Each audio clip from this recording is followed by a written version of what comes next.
Gunshots sound different when you know the people behind the walls. They aren't thunderclaps, they're heartbeats outside your chest. That day, the sound came from down the hall. 3 shots, a scream, then silence that hummed like electricity. I remember turning to Mrs. Keating.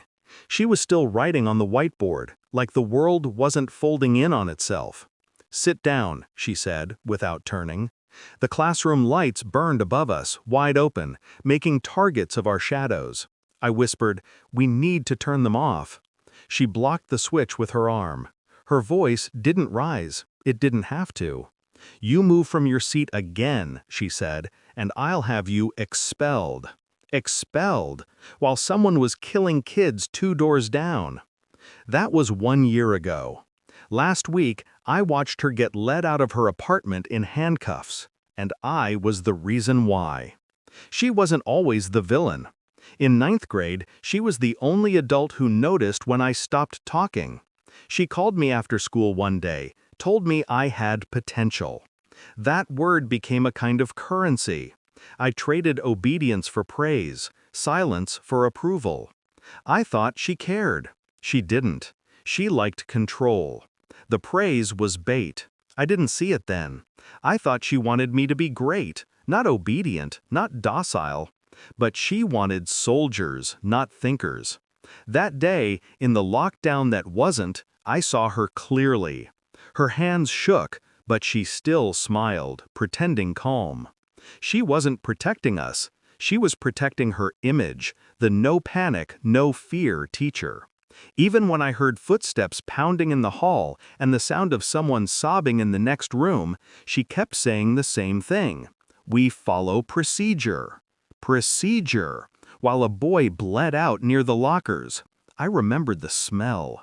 Gunpowder, cleaning supplies, sweat. I remember the girl next to me, Mia, whispering, "Please turn off the lights." I moved toward the switch again. Mrs. Keating stepped in front of me. "Do not defy me." Her eyes didn't look scared. They looked angry. Like fear was an inconvenience she refused to acknowledge. When the police finally cleared the building, she told the officers how her calm leadership had kept everyone safe. And maybe that's what saved her career. No one died in our classroom, just down the hall. And because of that, the world called her a hero. Grief turns into something else when you feed it discipline. I didn't cry. I didn't yell. I watched. I waited. She got awards that month. Local news, interviews, a framed certificate, composure under pressure. I watched her smile on TV while Mia's family buried her brother, the one who'd been shot outside our door. That was when the switch flipped in me. I stopped thinking about fear. I started thinking about evidence. She was still teaching, still basking in her sainthood. I started staying after class again, not for help, for information. Every word she said, I recorded. Every inconsistency in her heroic story, I noted. She said she'd followed exact lockdown protocol, but the protocol said to turn off the lights, move out of sight. She'd done neither. So I filed records requests, emails, internal memos. I found the report she'd submitted after the shooting. She'd falsified the time she locked the door by nearly 10 minutes. 10 minutes when the shooter was still inside the building. 10 minutes when we sat live up like a display case. And there it was, the first crack. She'd also lied about her certification, said she'd completed crisis response training. I checked the district's database. No record, not even a partial. The district ignored me. Of course they did. She was their media darling. So I went higher. I wrote an anonymous letter, not to the school board, but to the Department of Education's Oversight Division. Attached every document, every timestamp, every screenshot. I used the tone she would use, professional, composed, meticulous. Then I waited.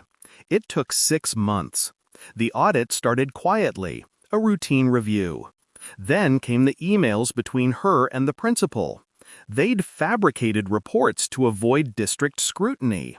She'd been protecting her reputation, and he'd been protecting the schools.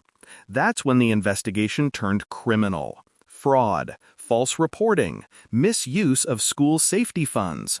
The system took care of the rest. Last week, I walked past her apartment as 2 officers escorted her down the stairs. Her face was pale, smaller somehow. The cameras that once loved her were there again, but not for the same reason. She didn't see me, or maybe she did. Her eyes swept the crowd, pausing for a moment, like something familiar brushed her mind, then moved on. I didn't smile. I didn't need to, because I'd already said everything I needed to say.